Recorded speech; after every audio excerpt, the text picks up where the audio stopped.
ఆ రోజు రాత్రి తన సంతానమంతటినీ ఒకే రోజులో కోల్పోయిన బండాసురుడు ఆక్రందించాడు. అపారమైన బాధలో మునిగిపోయాడు.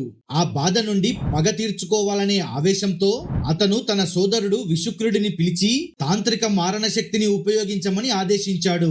విశుక్రుడు పరమ నీచమైన తాంత్రిక పద్ధతుల్లో ఒక రాతి పలకపై మాయా యంత్రాన్ని చెక్కుతాడు.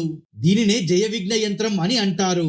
ఈ యంత్రానికి శక్తిని చేకూర్చడానికి విశక్రుడు అనేక పశువులను, క్రూర మృగాలను బలి ఇచ్చి రక్తంతో ఆ యంత్రాన్ని అభిషేకిస్తాడు. ఆ తాంత్రిక ప్రక్రియ ద్వారా ఆ యంత్రంలో సర్వనాశకమైన, ప్రతిబంధకమైన శక్తిని నింపాడు.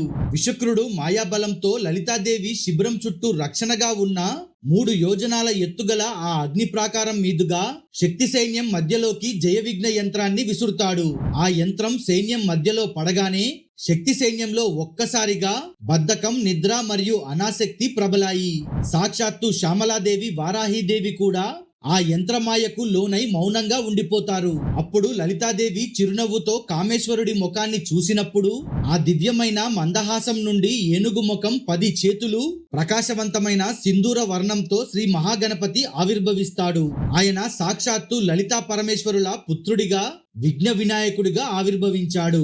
ఆవిర్భవించిన వెంటనే సమస్య యొక్క మూలాన్ని తన దివ్య దృష్టితో గుర్తించిన శ్రీ మహాగణపతి తన దంతాలతో దానిని ముక్కలు ముక్కలుగా చేసి ధ్వంసం చేస్తాడు. యంత్రం నశించగానే శక్తి సైన్యం మళ్ళీ చైతన్యవంతమై రెట్టింపు ఉత్సాహంతో యుద్ధానికి తిరిగి సిద్ధమైంది.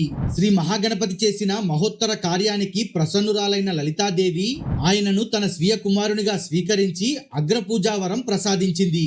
ఈ వీడియో మీకు నచ్చితే ఓం శ్రీ మాత్రే నమః అని కమెంట్ చేసి లైక్ బటన్ మీద క్లిక్ చేయండి.